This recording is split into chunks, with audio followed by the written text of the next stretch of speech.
So we've had some subscribers suggest that we narrate these videos in person. So here goes. Let me know what you think in the comments. I never told anyone this before, not really. The police got a watered down version and my family thinks I had a mental breakdown. As far as the rest of the world is concerned, my best friend just went missing. But that's not really what happened. I need you to understand that what happened to Josh, it wasn't an accident. He didn't get lost. He didn't run away. Something took him, and I saw it happen. It was October, that kind of crisp fall night where the stars look like pinholes in black paper. My best friend Josh and I were driving through southern Delaware near a patch of farmland on the edge of Redden Forest. He had this idea that we'd pull off somewhere quiet, kill the headlights, and just watch the stars. That sounded cool to me. We'd both had a week from hell, and this sounded like a great way to decompress and forget about real life for a while. On the way there, we started joking about aliens. We kind of made fun of people who insisted they'd been abducted by aliens. We laughed about UFO sightings and all that conspiracy nonsense you find in late night forums. We were freaking hilarious. Josh really leaned into it. We're bait, he said with mock horror. Two idiots waiting to get scooped up. They'll love us. I wish I'd taken that as a warning. So we pull over on a dirt road that split off from Route 16. Cornfields stretched into the dark like an ocean of stalks. We climbed onto the hood of the car, cracked open some beers, and just stared at the stars. And at first it was perfect. It was quiet, peaceful, beautiful. Then, and I know it sounds crazy, but the stars moved. Not all of them, just 3. They broke formation, sliding against the backdrop of the night sky. They were too fast to be planes, but too smooth to be satellites. They stopped above the field, forming a triangle, and then they started to descend. The air suddenly changed. You know that pressure you feel before a storm? It was like that, but heavier. My ears started popping to the point of pain.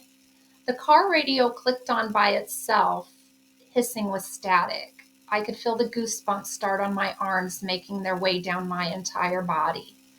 Frozen, I watched as the lights got closer to the ground, my stomach nauseous with fear. But Josh just laughed. He's like, dude, this is it. This is actually it. I couldn't even fake laugh. I was terrified.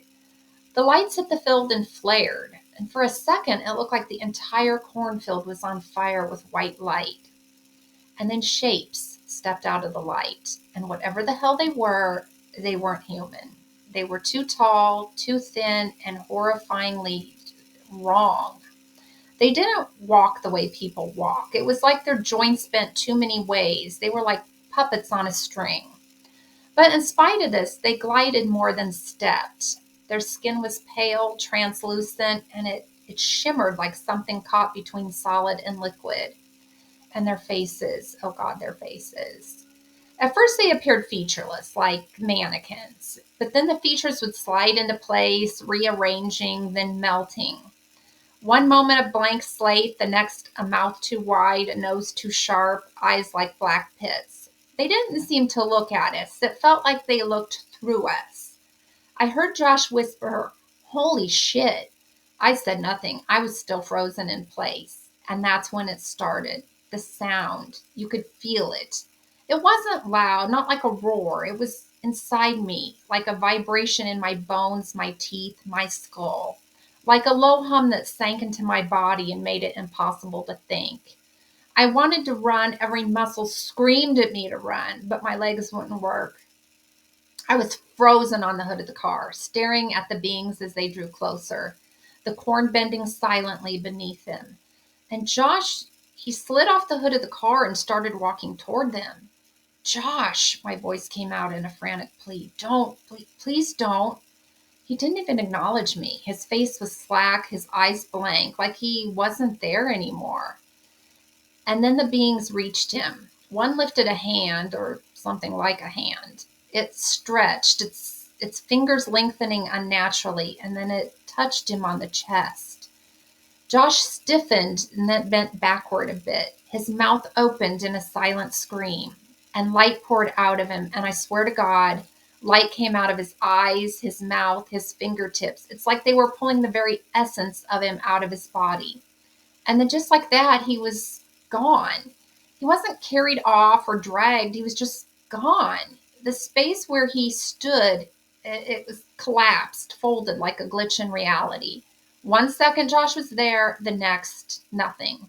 Just flattened corn stalks and that impossible, all-encompassing humming sound. The aliens then turned their head toward me, all at once, completely synchronized, like puppets on the same string.